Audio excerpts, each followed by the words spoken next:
The Sims 4 is officially 10 years old now, so most legacy pack ideas, the seasons, the university lives, supernaturals, pets, etc. have been done if not once then multiple times. So I was quite surprised when the Life and Death expansion was announced, as this seemed like a fairly new and original idea that could inject some unique and spooky season appropriate features into the game after we've had it for all these years. In a nutshell, this pack invites you to question what lies beyond death when it comes to the lives of your Sims. In this, a new Soul's Journey system guides your Sim through ensuring they live a full life and to help them resolve any unfinished business after transitioning to the expanded playable Ghost Occult type, and can even allow your Sim to be reborn if desired. Along with the new world of Ravenwood to explore, there's also both an active and traditional career, a new skill and aspiration, the reintroduction of the odd job system, a cemetery lot type, and funeral events, as well as a bunch of other stuff to check out. After seeing the initial announcement trailer, which I won't lie, I got weirdly a little bit emotional while watching that for some reason, I was looking forward to the pack's release in spite of the letdown which the last few packs have been either in their concept or overall delivery. When the gameplay trailer dropped with its humorously haunting voiceover from Grimm, it seemed like a lot of Simmers felt the same, like this pack could potentially be a return to form for The Sims 4. With all these features I touched on just now, it certainly seemed like this could be the case. So with that in mind,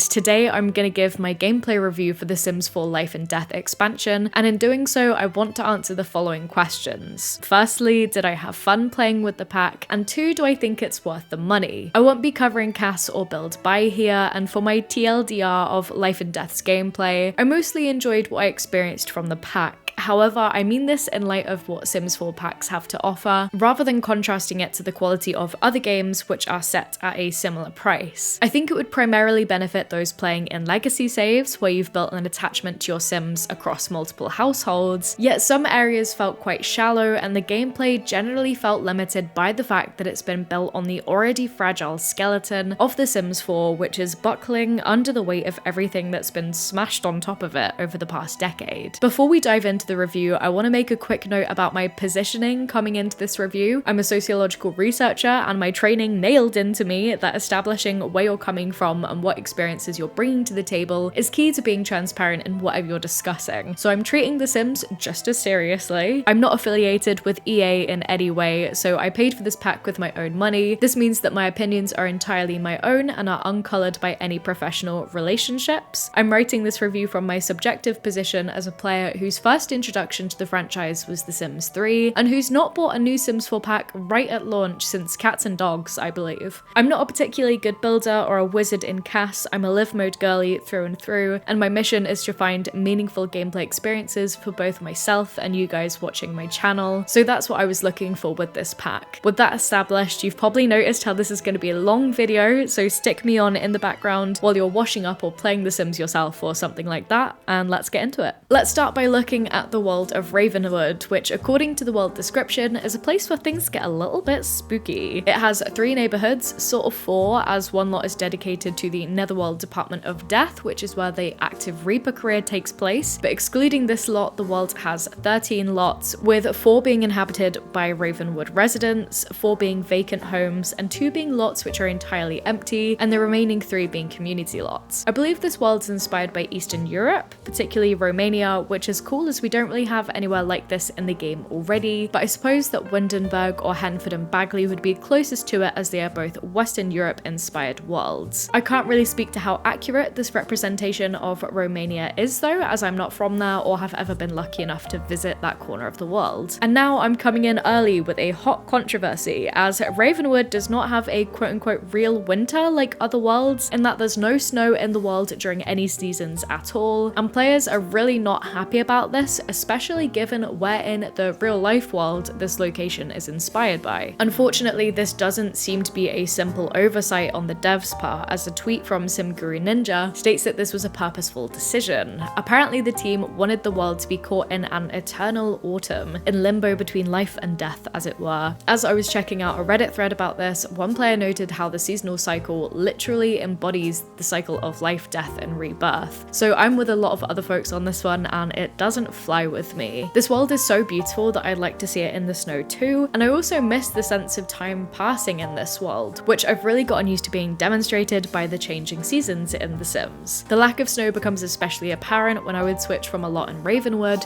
to one in some other world which is seasons compatible. I really hope that this is something which the devs backtrack on soon, but who knows. But moving swiftly on, let's dive into each of the individual neighborhoods, starting with Crow's Crossing at the center of town. Ignoring what actual lots you can find in this neighborhood, there are quite a few points of interest to explore here. The village square area houses the Ravenwood Family Day Festival, which I'll talk about later, and you can find a swing set which occasionally moves by itself, along with some specters, which you'll recognize if you have the paranormal stuff pack. There are two quote-unquote haunted houses in front of the square. I had my ghost sim explore both of them, and literally nothing happened. She just ran out from being scared, and I didn't even get a notification from that interaction. I honestly would have rather these have just been actual lots that we could customize, especially as there aren't that many other public lots in this world. Not far from here is a greener area where you'll be able to find the Tarot Tome Shrine and a handful of collectibles. I was really glad to see this, as integrating collectible spots into more urban areas is not always a strong suit of the world designers in my opinion. I'm a player who absolutely loved collect gems and stuff like that, and have felt a little bit let down in this area by other more recent worlds. Cough cough, I'm looking at you, Chestnut Ridge. In the corner of this neighborhood is where you'll find the ghostly girlie Edith haunting the Well of Longing and Regret. After reading her gravestone placed in this area, we learned that Edith Basu died from drowning, assumedly in the well. The two of them seem to get on okay though, as after making contact with Edith, you can fairly quickly become friends with her and get the social option where you can ask for the Mark of Edith. Receiving this then gives you extra luck when using the Wishing Well. For example, my sim who had just had a bad experience with the Wishing Well, after asking for career success and having her performance drop significantly, she then got promoted to the next level instantly. Otherwise, the Magic Well is quite a fun place to visit. Other non-Edith influenced benefits I got were a romantic moodlet that meant that all romantic interactions would result in bigger relationship gains, and when asking for skill gains, I actually got a debuff that made it harder to build skills for a short period. Overall, it's a fun little game of chance, but did the devs forget that they already gave us a Magic Well, which functions slightly differently back with the Romantic Garden stuff pack? Potentially. How do I feel about this? A little bit conflicted. Sticking along this edge of the map, you'll find the Graveyard lot. As per usual with The Sims 4, it did feel like I should be able to just walk straight into the lot, but hey, I'll continue vibing in my delusion that the Sims team lied to us and that we are getting a Sims 5 and it will be the big fat open world game of our dreams,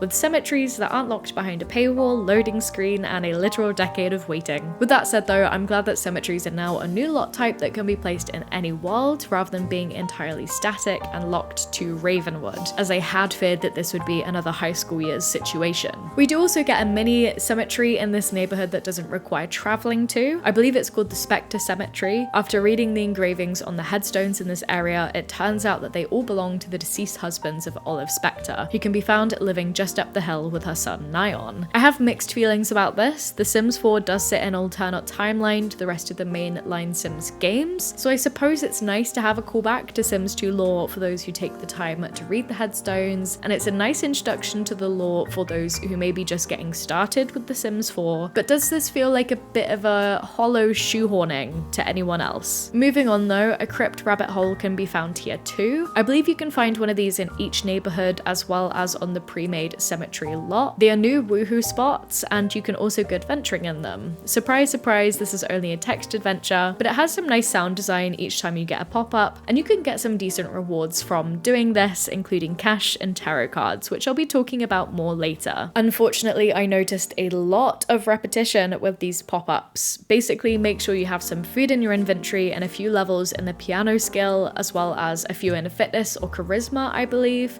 and that should be all you need to pass each requirement check. I had my sim go in here for about 12 hours once, and I was seeing the same pop-up at least 3 times in that entire session. Considering how this is literally just text, this is disappointing, and I wish there were a lot more options for replayability. You'll be able to find the ghost merchant Waylon Wares skulking around in this area of the neighborhood. He can sell you a variety of questionable goods, including a totally real and authentic well, more on those later, as well as tarot cards, crow perches, and ghostly cow plants. You can also pay him 750 50 simoleons to get a random item.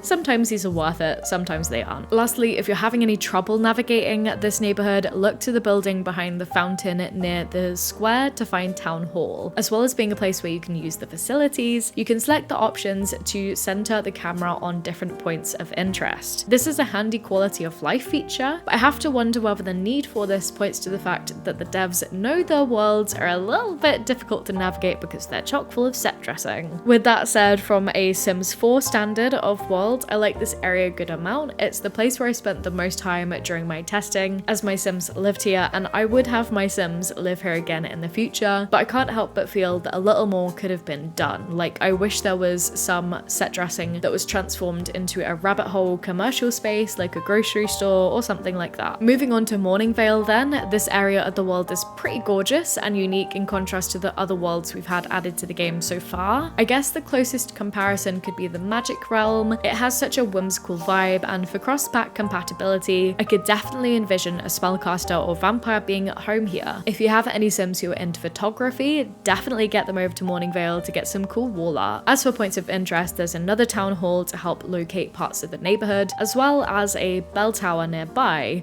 Your Sims can head inside to ring the bell to get a happy moodlet, but nothing much else happens here otherwise. In the center of this area, you'll find Club Eternity, which was created by Simsphony on YouTube. This build is bloody stunning, as are all of them in this pack, honestly. You'll probably be instantly drawn to the Baleful Bog. If you're a ghost who has completed their soul's journey, you can be reborn here, but again, I'll be getting to that later. Human Sims have the option to have an out-of-body experience in the bog where you'll temporarily turn into a ghost. This lasts for about 6 hours, and I believe that doing this too many times will result in actual death. We do love some consequences to our actions, so be careful with this interaction unless death is your intention. I noticed that there are some rare bonefish swimming around in the water, but unfortunately I didn't see any fishing spots in the Baleful Bog. This feels like a missed opportunity to bring players back to this area. I wish that this were an area where catching these fish could be easier, or better yet, give us an even rarer and more valuable new ghost fish that we could catch only in this area. You could have consequences for fishing here too long by way of having your sim have an out-of-body experience, so they're dissuaded from spamming the area for too long. But that's just an idea. Opposite the entrance to the bog, you'll find the ghost cow plant, Percival the Patient. Honestly, what a cute idea. I've not played with cow plants in a very long time, so I'd forgotten how sweet these interactions with them are. I've not tested this, but if we accidentally let a living cow plant die, will it turn into a ghost one? If not, the devs really missed a trick here. Moving on though, in the area which looks like an old coliseum, you might stumble across the Afterlife Anonymous meeting. The idea of this, so funny. The execution, thoroughly underwhelming. I'm not sure if I was missing something, but I didn't see a single unique social interaction relating to this gathering, which I thought that talking to people about their experiences and yours was meant to be central to the idea of a meeting like this. The idea of having a coffee pot there was also very funny, but it was raining when I went, so it was broken. Bit of an oversight there as well. The last important aspect of this neighborhood is the big tree under where the Thinfest Vale happens. Day to day, you'll find the Weeping Mother here, also known as Alice. I love the fact that she has a little quest line. On asking her about her sorrows, you'll start a short journey to find each of her deceased children. The jobs panel will tell you exactly where to find them all, so it doesn't take too long to complete, but hey, it's this fun side distraction which we don't get too often in The Sims 4. After turning in the completed quest, you'll increase your friendship with the Weeping Mother and get more interactions with the tree, including the ability to search it for tarot cards, refill your needs, and to scavenge for collectibles. If I was starting a new Rags to Riches in Ravenwood, completing these tasks to unlock these interactions would be my first priority for sure. Overall, this neighborhood does look very cool, and it has a few areas where the devs were going somewhere, but I think they could have taken it 10 steps further. Not to be too harsh, but dare I say it, it feels slightly style over substance. The final neighborhood we have is Whispering Glen, and this is the countryside area of Ravenwood. I've not spent too much time here, but my immediate impression is that this neighborhood is at best a little bit underwhelming and at worst manipulative AF because there are so many fake houses. In other areas like Crow's Crossing, they blend in a little bit more, but when you have 4 actual lots and double as many fake areas, navigating this neighborhood crosses from a little bit confusing to downright frustrating. Again, why Could these not just be actual lots that we could build on? I don't even care if they were totally empty. I guess this is a little bit seasonally appropriate though, as I do feel thoroughly tricked here. And this is surprising to me because I usually love the countryside areas of worlds in The Sims 4. Ultimately, I feel like the devs kind of blew their load when designing Crow's Crossing and Mourningvale, then remembered that they had to fulfill the mandated Sims 4 expansion pack 3 neighborhood quota. So they treated this one like a little bit of an afterthought. Putting back on my being fair hat though, the final draft bar, which was also created by Simsphony, was also very nice. I love how this lot doubles as a bar downstairs and a functional room set up to host funerals upstairs. We need more multifunctional community lots like this in the game for sure. It was when I visited this lot that I learnt that the pack also adds rocking chairs to the game. Once again, the downgrading of once exclusive functional items rears its ugly wooden head. Really quickly, before we move on, if you found this video informative so far, firstly, thank you so much for watching until this point, but I'd be extra grateful if you could also drop a like on this video and even subscribe for more content like this in the future. As you can see, this video is huge. It's taken tens of hours to create in terms of researching, editing, everything. At the moment, only 4.2% of my viewers are subscribed, so engaging with my content in this way, as well as watching till the end, tells YouTube's algorithms that this video is worth showing to more people. Again, thanks so much, and on with the review. So I've now covered the 3 main neighborhoods. Let's move on to talk about the final area of Ravenwood that can only be accessed when your sim enters the Reaper career. This active career functions much like those from past packs. You'll get an option of whether or not to accompany your sim to work or to send them alone. If you join them, you'll have daily tasks to complete, which will gradually fill a progress bar, and you're aiming to hit the gold level to get the biggest boost towards promotions at the end of the day. You also have the option to stay late if you don't have time to do everything, or if you just want a little bit more time to flirt with the Grim Reaper, aka your boss. This is definitely something I did while on the job with my sim called Annabelle Graves, who's one of the 3 characters you'll mainly be seeing throughout this video. She has the chased by death trait, and her goals in life are to become a top-class Reaper, find love, and start a family. She doesn't care whether her partner is corporeal, spectral, supernatural, or somewhere in between. Anyway, in the first half of the career, your daily active work tasks will consist of attending sites where sims have passed on. Your job is to determine their cause of death, reap their soul, console the witnesses, release their soul through the nether portal once back at the death department, and file death certificates. Importantly, the deceased sims you encounter on your daily assignments are randomly generated in the households you visit.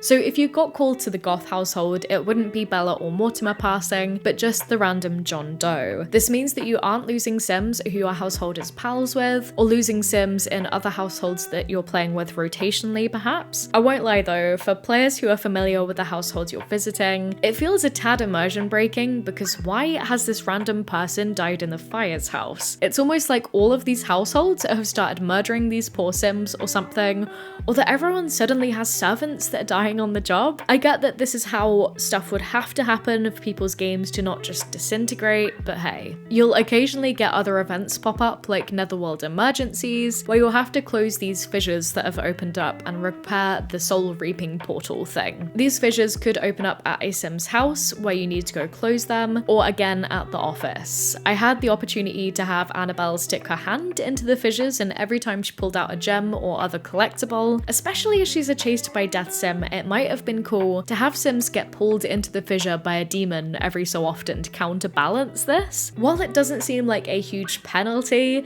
given how you only have a limited work day, this could push the player to be a bit more strategic with when they go rooting around in the fabric of reality. These variant activities are a nice disruption from the typical working pattern during the earlier stages in the career path, as it can get really repetitive. You'll fulfill your promotion requirements by releasing souls and increasing skills like Thanatology, Charisma, and Fitness. Once you start hitting the higher end of the career, you'll get a few jobs where you'll need to reap multiple people's souls at once, but honestly, these didn't feel too different to what we'd already been introduced to. After reaching level 10, you'll get the robes which hide your face just like Grimm's, but even more fancy, as well as the Grimm's right hand trait, which I believe basically makes your sim immortal or at least difficult to kill, from what I've picked up from reading about other players' experience with it online. The reward trait does really make sense here, and I quite like it, but is it me or does this kind of cancel out the chased by death trait, which again, my Reaper sim had? Otherwise, getting a gold level performance as a level 10 Reaper can can get you around about 3,800 simoleons a day, and I noticed I was able to progress in this career fairly quickly. Like, I was getting promoted more or less every active workday when I'd fulfilled all of the promotion requirements, and again, I got a gold star level thing. A commenter on one of my recent shorts, which I'd made about the Reaper career, noted how this felt very similar to what we'd seen before with the Get to Work's detective active career, and I'm inclined to agree with them to an extent, as we do have the forensic aspects like determining the cause of death and bits and bobs like that. However, I do like the quirky aspects of this career, which inject a hint of classic Sims charm back into the game. I don't know, but looking past the immersion breaking aspects, which stem from The Sims 4 being a janky as hell base to work from, it does tickle my pickle to see that they've played into the idea that reaping souls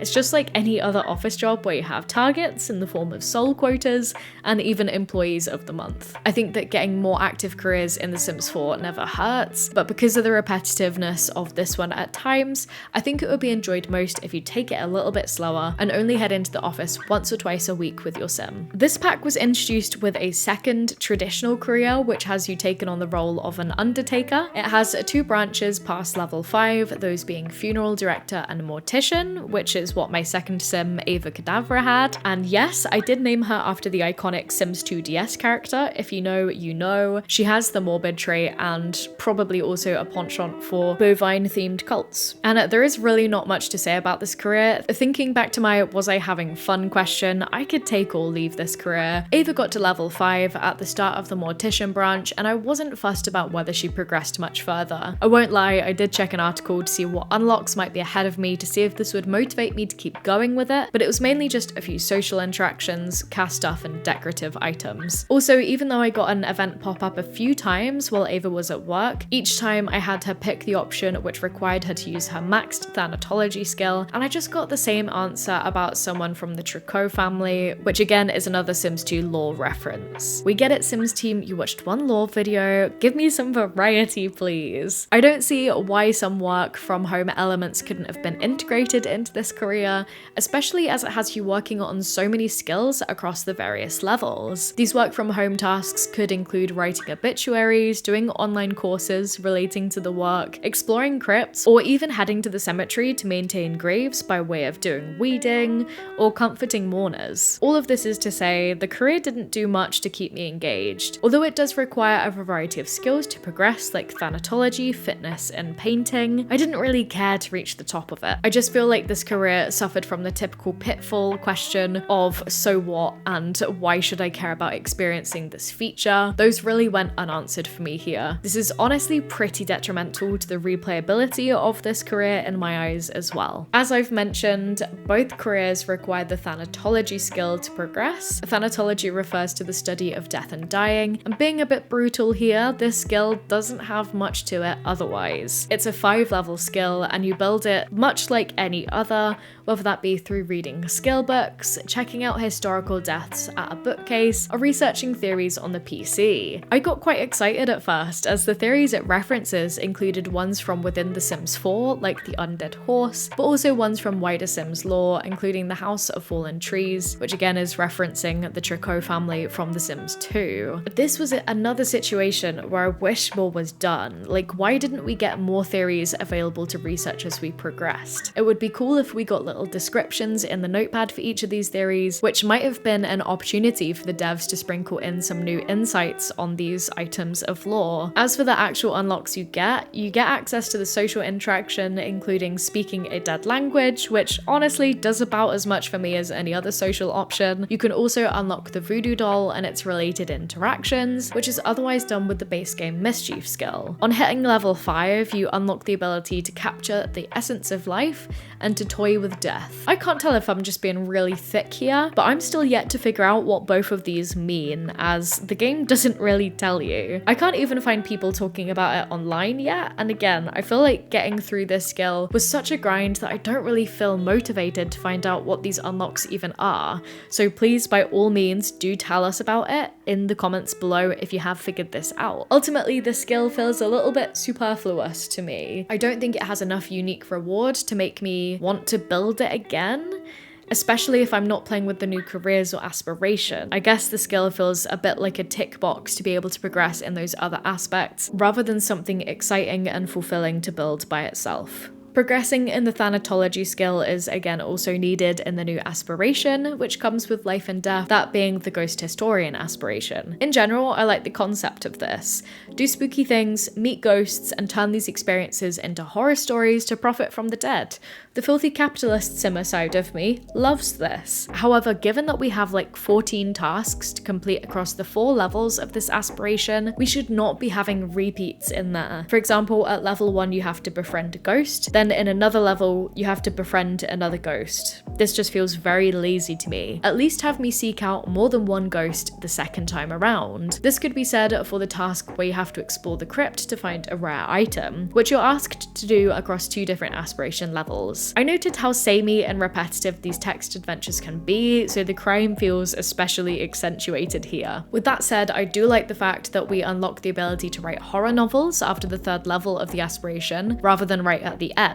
The 4th level has you focusing on actually doing this and earning money from it. Unlocking this new book genre is great for storytelling, depending on the type of sim you're creating. However, I've been playing with a writer sim in The Sims 3 at the moment, and it's so cool how you can have sims become known for writing certain genres if they write enough of them. Implementing a feature like this could have been cool as part of the accompanying base game update, as at the moment, writing every genre book in The Sims 4 feels very samey, so I guess diminishing the significance of the reward in this aspiration. Also, unfortunately, the ultimate reward trait for completing the aspiration seems quite naff, as it helps you build relationships with ghosts, and honestly, building relationships in general is fairly easy in The Sims 4, so I wouldn't say that the reward is worth the effort going into it. To sum up my opinions about this aspiration overall, it's a cool concept, but just poorly implemented, unfortunately. So as I mentioned right at the top of this video, ghosts have now been granted rights by the benevolent EA overlords and have been given a new lick of paint to bring them closer to the level of depth that other occults like vampires, werewolves, and spellcasters have experienced. This is very encouraging to see, as far as I remember, other occults which have been introduced in expansion packs versus dedicated game packs have been thoroughly lackluster. I'm thinking about aliens from Get to Work and mermaids from Island Living. As part of the base game update, which came alongside Life and Death, we got the ability to create ghosts in CAS, to choose their death type, and their needs panel has been updated too. I like these little attentions to detail, and the new needs labels are quite endearing in my opinion. For example, the bladder need has been changed to goo waste, and fun is now spooky diversions. In terms of living as a ghost, I suppose, day-to-day gameplay remains much the same, but it was nice to see that ghosts tend to autonomously do a lot of ghost-related interactions with other sims around them, like scaring them and stuff like that. I do like this, as it obviously emphasizes their uniqueness in contrast to the regular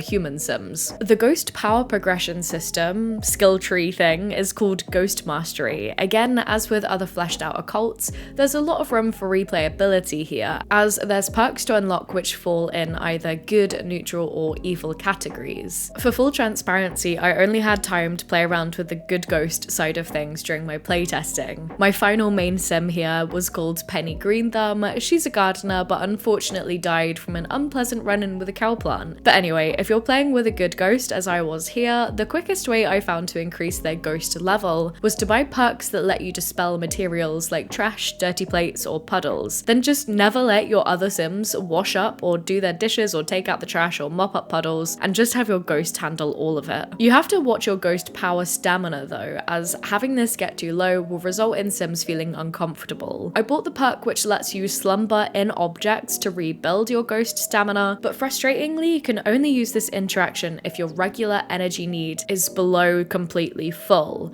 even if your stamina is low. I expect this won't be too much of an issue in regular gameplay, but as I was playing with needs being frozen, it was a minor obstacle I encountered. The evil ghost mastery perks largely mirror the good ones from what I've gathered after reading the descriptions. For example, while good ghosts can get rid of puddles, rubbish, etc., evil ghosts can conjure them. Right at the top of the skill tree, on the other hand, good ghosts can increase other sims' needs and extend their lifespans, while evil ghosts will do the the opposite. Overall, a lot of these perks seem quite unique. I'll definitely find it handy to have a top level good ghost in my household in the future who's unlocked the perk which lets you improve the quality of crafted items and plants. While I didn't really experiment with it while prepping for this video, I'm certainly intrigued by the sound of the evil ghost perks too. I don't often play with chaotic sims as I'm not very good at embracing evil, but this has got me tempted to try it out at some point for sure. I had fun playing around with active ghosts and I'll definitely be revisiting them in the future. If you're right into the supernatural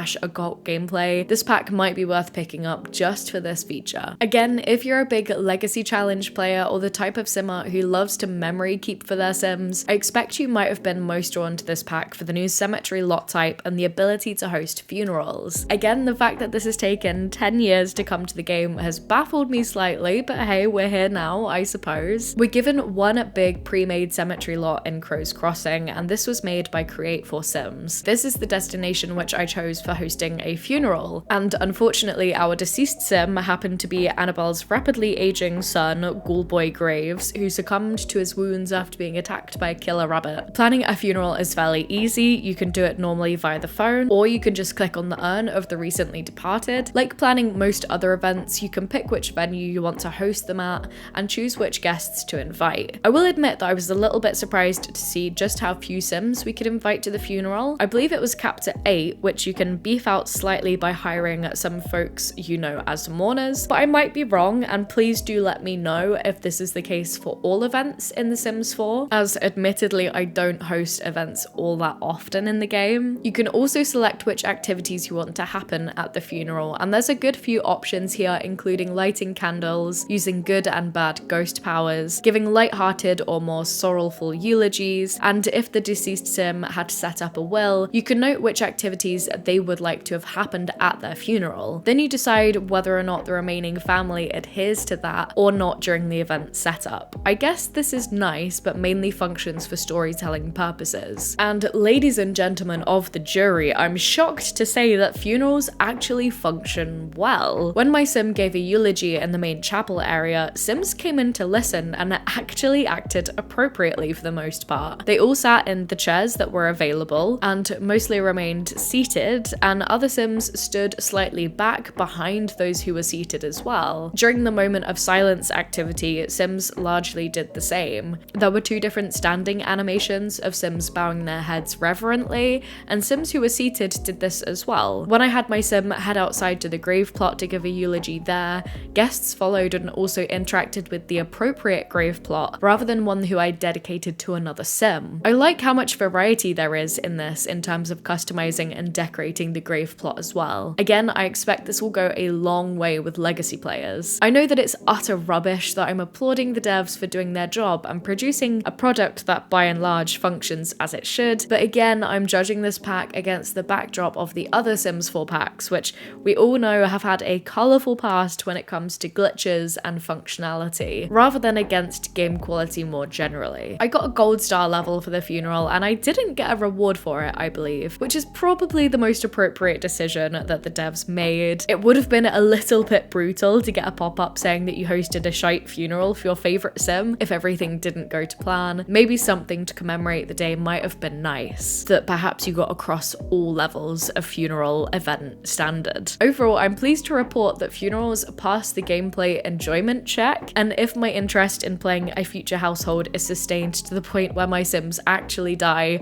from something that I didn't intentionally influence, I'll be hosting these events for sure. Whether dead or alive, all sims will now progress through the soul's journey, which is the final big new feature which Life and Death introduces. The soul's journey is basically a progress bar which you fill throughout your sim's life and afterlife by completing aspirational tasks, midlife crises if you have growing together, completing New Year's resolutions if you have seasons, and general wants and bucket list tasks, which I'll get to in a minute. Off the bat, I like how the devs decided to draw across some of these systems which have been introduced in other packs to make this feature feel a little bit more cohesive. You get rewards for having your sim surpass various checkpoints along the soul's journey, which include stuff like getting extra satisfaction points, extra skill gains, and eventually bonus career performance boosts. I was a little bit confused at first with how the soul's journey worked, as I thought that hitting each different checkpoint on the meter would require different tasks which correlate with the rewards which you get for reaching them. For example, as the first tier had the satisfaction point icon for it, I focused on having my sim complete a few different aspirational tiers. This did the job, but I could have hit this point in a number of ways which I've mentioned just now. To me, this flatter way of progressing didn't feel like much of a journey for me, as rather just walking up a road. I also found during my playtesting that this could have been manipulated very easily. But anyway, onto bucket list items. You can generate these in 3 ways using a journal or PC.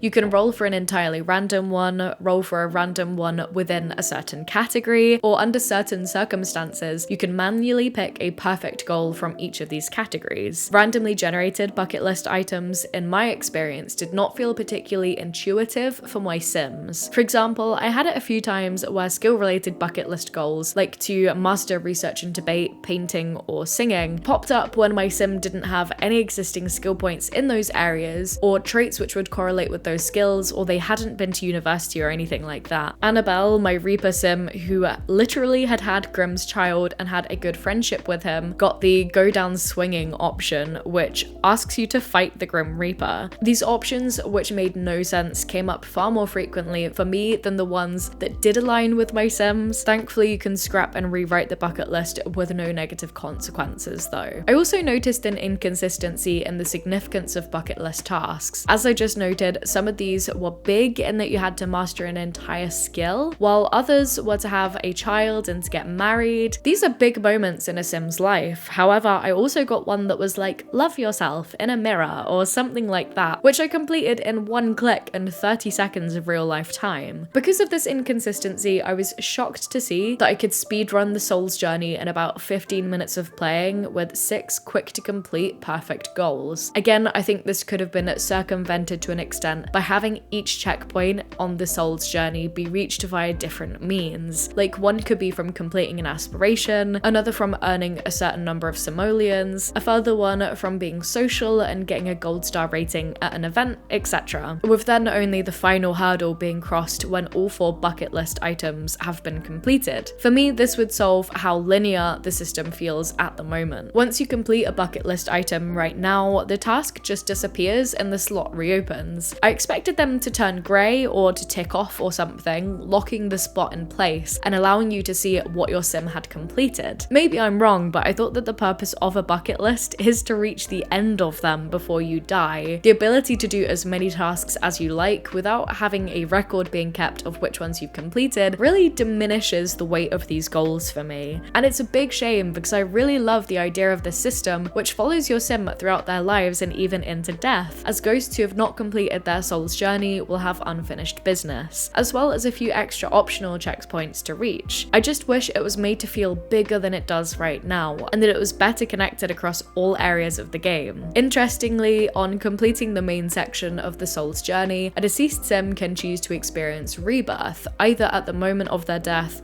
or after messing around as a ghost for a little bit. This is such a unique feature which I'm sure simmers who are big storytellers and lore lovers will go crazy for. After choosing to be reborn, you'll get to pick which household your sim will pop back into. You can choose their life state and appearance and the relationship to those sims in that household already. I had little ghoul boy Graves come back into the family which felt most fitting, the goth household, and gave Mortimer a friend. Doing this then launches you back into gameplay in this new household. I probably didn't get as much from this feature during my testing as I could have done. Again, I think that players who really create their worlds, play with multiple interconnected households, and love playing in a single save for extended periods of time would get the most juice out of this feature, if that makes sense. I also didn't have Ghoulboy get the Burning Soul trait, which I believe enhances the rebirth experience and how sims reconnect to their past selves, so bear that in mind. But if you are a diehard Legacy player, I'd love to hear your thoughts on and experiences with this feature so far. And while I already feel like I've spoken about so much stuff in this video so far, we still have a few miscellaneous features to cover, and I'll start with heirlooms and wills. You can set most items as heirlooms, which is quite cute. You can attach a custom message to these items and even choose whether or not you'd like to have the item's value increase when the owner passes. As a note, you can't pass on heirlooms to sims who are already in your household. I had Annabelle set up a will and tried to designate her prized death frog as an heirloom, which could go to Ghoulboy on her passing, but I couldn't do this. The same same could be said with other aspects relating to a Sim's will. Again, I had Annabelle try to designate the care of Ghoulboy to her actual wife, Penny, and it didn't let me. I could only send him to live in another household. I understand that this is just because he would probably remain vibing in the household anyway, but not to be able to clarify this, even in a symbolic way via this system,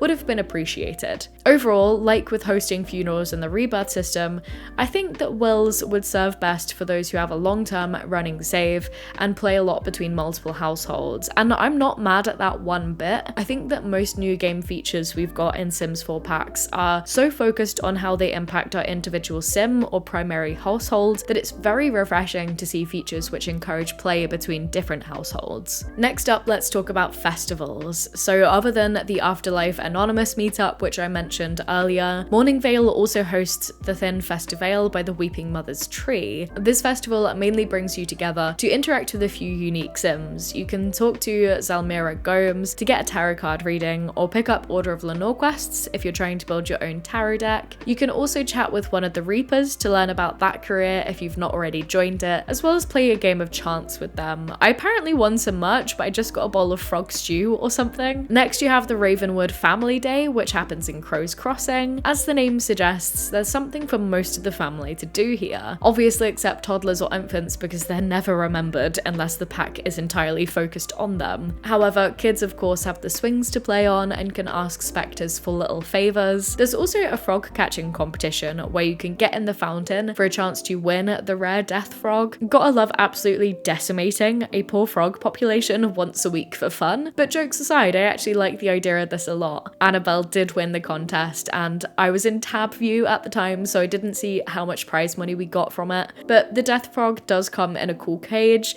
and I'll be revisiting this just for this feature, honestly, as a collecting girly. Other than that, you can also visit a crow carer, an inheritance lawyer who happened to spawn as Nancy Landgrab in my game. Last up is the Full Moon Revelry Festival over in Whispering Glen. This one feels the least unique to me by a long shot, as it kind of just feels like a reskinned version of the other parties at the ruins introduced in Get Together. This festival mainly works as a community hangout, while Sims will typically arrive naked as clothing is optional, so it will be great if you're a slag for a sensor box. Just keep an eye on your Sims during the cold weather, as they might die from the cold in autumn or winter. It's a cool and slightly chaotic vibe, but after doing it once or twice, I don't know if I'd travel to this already lackluster neighborhood to partake in these festivities unless I was already there. So overall, I'd definitely revisit the first two festivals, but I could take or leave the last one. We also got 3 new traits in this pack, those being Macabre, Chased by Death, and Skeptic. Starting with the former, when a Macabre sim is fine, their portrait in the bottom corner will show a different default pose where their arms are crossed. This made Ava look extra ghoul-like, I can't lie. This is actually a really nice touch, and I hope they find ways to integrate this with new traits in the future. As for how this trait impacts gameplay, you do get quite a few new social interactions, as well as moodlets which stem from this trait. I like how known the trait makes itself feel in Sims, because Ava did feel like quite a unique sim as I was playing with her, which honestly isn't always the case for The Sims 4. I definitely play with this trait again in a non-life and death themed playthrough. Chased by Death is a different story on the other hand. The time when I saw it most clearly was when Annabelle almost died from the cold at the Full Moon Revelry Festival, and I got a pop-up which was a stern warning from Grimm to be more careful. As we only have 3 trait slots in the game, I wish that this one, as well as others like vegetarian or lactose intolerant, fell into some sort of additional challenge trait slot or something like that, where like lot challenges we could pick as many as we wanted to add to our Sims. As the number of traits we have in The Sims 4 is only going to keep growing in the coming years, much to my displeasure, I feel like this would be a good way to bring more uniqueness to our Sims going forward. I will say though, it is cool to see that this trait becomes embraced by death for Sims who have become ghosts. Lastly, unfortunately I can't say much about the skeptical trait. Penny acquired it during gameplay via the Growing Together personal growth system. Somehow, I'm not quite sure what interactions brought that on for her, but as Penny is a ghost, it was cute to see how she would occasionally get a tense moodlet about being confused about the fact that she was a ghost. Moving on from traits, I've mentioned a few times throughout this video that you might come across tarot cards while you're exploring Ravenwood. You can buy a classic deck to do readings on yourself and others from build mode, but the main event here is the advanced deck that you build by collecting individual cards. Now, I had big expectations expectations for this system, as in the developer livestream from a few weeks ago, the gurus noted how each card is collected in a unique way, and this is not entirely the case, unfortunately. After getting your first card from a tarot tome shrine and unlocking the use intuition interaction, a good few cards will be gained from doing this on different objects around the world. You can get multiple cards from the same object, like the Well of Longing and Regret, or the headstones in the Spectre Graveyard. You can also collect 2 cards from exploring the crypt, or buying 2 of them from Wayland as well. I'm nitpicking against what the devs were saying here, but it's something which stood out in my mind as I was playing, and it was just an unmet expectation, I suppose. Outside of this, you can get some cards from completing mini quests from members of the Order of Lenore, which I still think of the laundry detergent brand every time I say that. I believe each member has 2 quests, and for full transparency, I didn't get to complete all of them, or I haven't also completed my entire deck quite yet. However, out of the ones that I did try, these little quests were quite fun mini distractions in day-to-day gameplay. For example, one from Nyan Spectre had me give a gnome to Grim, which with Annabelle in the Reaper career was not a hard task for Ava to complete. I did experience a potential glitch while trying to complete a quest for Zalmira, where I needed to find a death flower. On hovering over the quest, I apparently should have been able to open a starter flower packet at the cemetery to get a chance to find one in that pack. I opened at least 15 of them and I didn't get any at all. Again, I'm not sure if the chance of this happening is just very small and I got some bad luck, or if this might be a glitch or a conflict with seasons or something like that. Perhaps because I'm not entirely into doing personal tarot readings in my real life, I didn't find myself drawn to doing it in The Sims using the deck that I'd built. I only did 2 daily card pulls and I got 1 reading from Zalmira at the Thinned Festivale. Out of those 3 instances, I got 1 card come up twice. When doing this, the game suggests a few interactions which relate to the card's reading. Again, this didn't do much for me, but if you're playing more slowly and intuitively, like if you're a wants or whims-based player, this could be good fun, so long as there isn't too much repetition. I also wish there was more opportunity to make money from this collection, especially as Life and Death didn't really add many new, unconventional ways of earning cash. While you can offer to give Sims a reading for 30 simoleons, so much more could have been done with this, in my opinion. My crazy pie-in-the-sky wish for completing the tarot card collection is that you would get given the Tarot 10 object, which we currently have in build mode but is not functional. And so instead, this could actually be functional and you could place it around the world, much like a sales table that we've got from so many other packs, and that you could tend the 10 and Sims would stop by and ask for readings. If you have higher skills like charisma or even mischief perhaps, this could influence how much you could earn from those readings. Because as it stands right now, once again, I just didn't feel a whole lot of motivation to work to complete my collection, or even to try gathering all of them again in a household in the future. As a side note, I do wish that we could collect multiples of these cards, and that we could detach them from the deck to gift them to others or even display in the world. I know that we can get the card art on big wall paintings, but I wish that we could be able to display them on a little stand on a desk or something like that.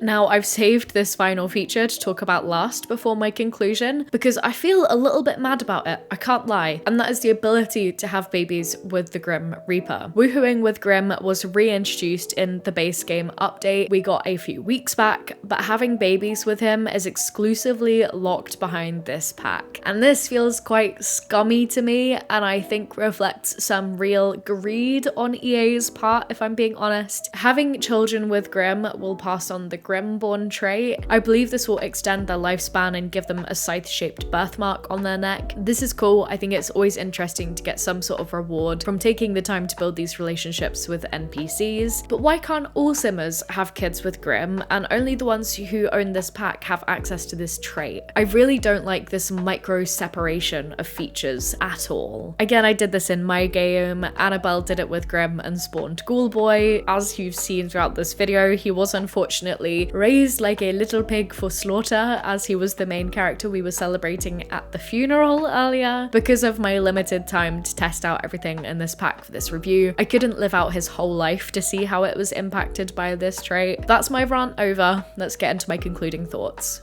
Honestly, I was a little overwhelmed going into creating this video because of just how many features there were to cover, and as I've signposted at various points, I didn't even manage to experience everything that I possibly could. That is a good thing. When I'm playing with a game that costs $40, I expect to take a solid wad of time to complete everything. This is especially encouraging when the Lovestruck expansion, which I doubt I'll ever get, seemed so thin on the ground in the gameplay department. Again though, I'm conscious that I don't want to be applauding EA too hard for literally doing their job and delivering a half-decent product. Overall, I did have a lot of fun with this pack. The standout parts for me were definitely the active Reaper career and playing with active ghosts in the household. I think it's great that the pack features cover a spectrum of players, spanning from those who love supernatural gameplay to those who enjoy building memories with their Sims over time. With that said, I feel like this pack would shine brightest when you integrate it into a long-term save where you have multiple interconnected households, as I feel like I didn't get my entire bang for buck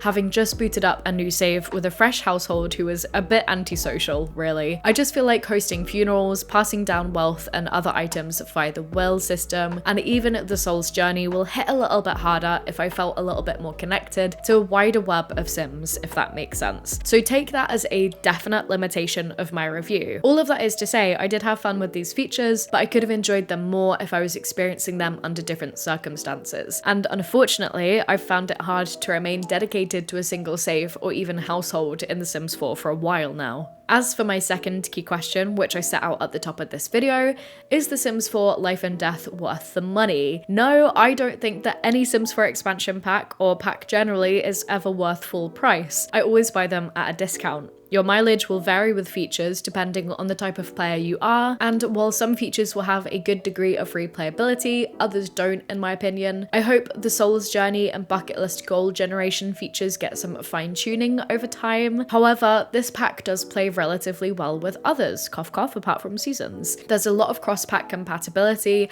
between the Bucket List system and other features added in past packs, which is good to see. I do also like how this pack enriches the tail end of Sims lives, because we've not really seen that before. I think the devs know how attached players can get to their Sims, and this pack capitalizes on that in a pretty playful and unique way. I feel like this pack is good by Sims 4 standards, as I didn't even experience that many noticeable glitches during my testing. However, the gameplay really was hampered by the fact that Life and Death is building on the creaky old bones of The Sims 4 and what we've been conditioned to expect from its DLC. I generally believe that this pack is being well received by the community because we've been served a few stinkers recently. I feel like a lot of my complaints from this pack extend to being a Sims 4 problem more generally. You know, worlds looking big but actually being relatively small and a little bit tricky to navigate because interactive aspects are nestled in amongst non-interactive stuff and so much bloody set dressing. References to lore from previous games feeling frivolously made due to The Sims 4 being in an alternate timeline for some yet to be clarified reason, gameplay being generally a little bit surface deep and quote-unquote new features feeling familiar, or literally being slightly modified reskins of what we've already had because we've had so much DLC drop for this game over the last 10 years. Overall, this pack is great by modern Sims 4 standards. I like the unique concept and the ways that it bridges the gap between addressing the needs of different players who love the supernatural as well as those who aren't into that as much. But I'm not letting this pack be an entire redemption in my eyes. EA still has a lot of work to do to regain my trust after all of these years. If you're thinking about getting it, wait till it goes on sale in a few months. Otherwise, if you've been talked out of buying the pack for now, save the cash or buy a Sims 3 pack instead. If you've reached this part of the video, I'd like to thank you again for watching and considering liking, commenting, or even subscribing to the channel. Doing these things shows me that I should make more mega gameplay reviews like this in the future and shows YouTube's algorithms that my content is kind of alright, I guess. But other than that, check out this video on the screen just now as YouTube thinks you'll enjoy it. I hope you liked the video and I'll see you again soon.